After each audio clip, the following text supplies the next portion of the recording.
Hey everybody, so while I'm out here waiting, I decided to make another quick video, uh, genealogy video. This is regarding the census. Right now, you can only view census up to 1940, and I'm sure you know that they only come out like every 10 years. So they start back at, I can't even go back as far as they start. But yeah, I haven't traced my history back there for us. So they started a while ago. But yeah, it's a really good source for information. You will probably find your parents, your grands, your great grands, and their siblings, like living in a household. And a lot of times on the census, also families live next door to each other, especially around the 1870s, 1880s, and some, like that. The family after emancipation, they still lived, a lot of them, close to, if they were, because not all black people were, but if they were slaves, they still lived next to their slave owner, or free people of color. They did have free people of color back then. Also, a lot of people lived near their family members. They didn't move too far away.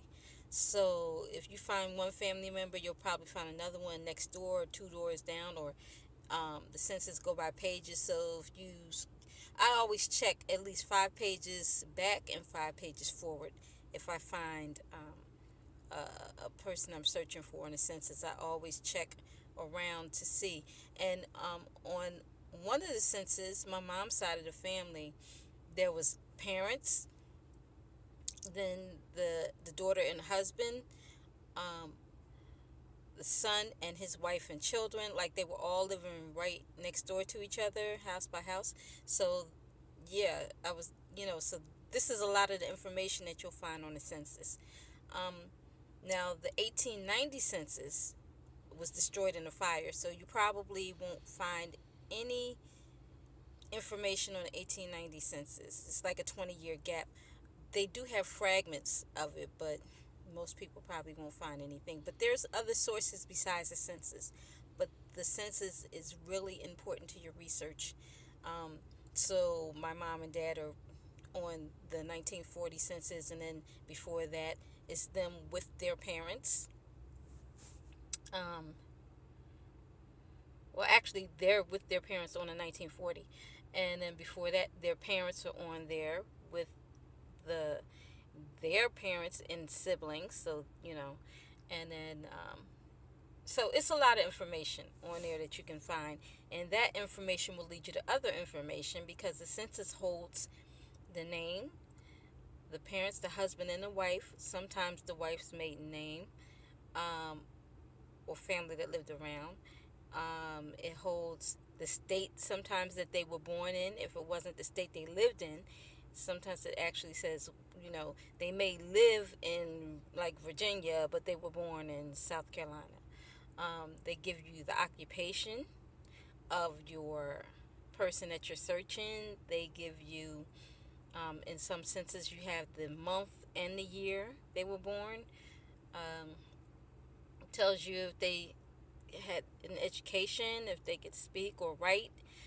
There's a lot of information on these census. Sorry for the glare of the light.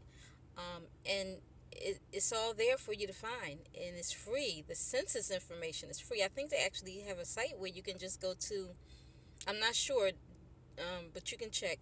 I think the U.S. Census.gov or something like that. But normally, I just get my census information from FamilySearch.org or Ancestry. And yeah, I would start with the census information, and because that's probably the first thing that's going to pop up anyway. So don't overlook it. You definitely, when it comes up, take a look at it. And then, it's been times that I found out a lot of information, and then I go back and look at the census, and now it's bringing out more information because I found more people and more names, and now I realize that this person right here, living two doors away, was, related, blah, blah, blah. So, yeah, don't overlook that census information. This is just a quick thing that I wanted to let you know. that's probably going to be your first um, way to go as far as researching and going back with your family. So 1940, 1930, 1920, 1900, no 1890, 1880, 1870. And like I said in the last video, 1870 was the first census after emancipation where black people were included on that. So before that, there could be free persons of color on the census. So, I mean, we've been on the census for way before 1870, but a lot of times at 1870, that's when a lot of African Americans hit that brick wall. So, yeah, if you have any questions, just message me, email me, let me know. Um, yeah, so God bless. Put God first in everything. All right. Talk to you soon.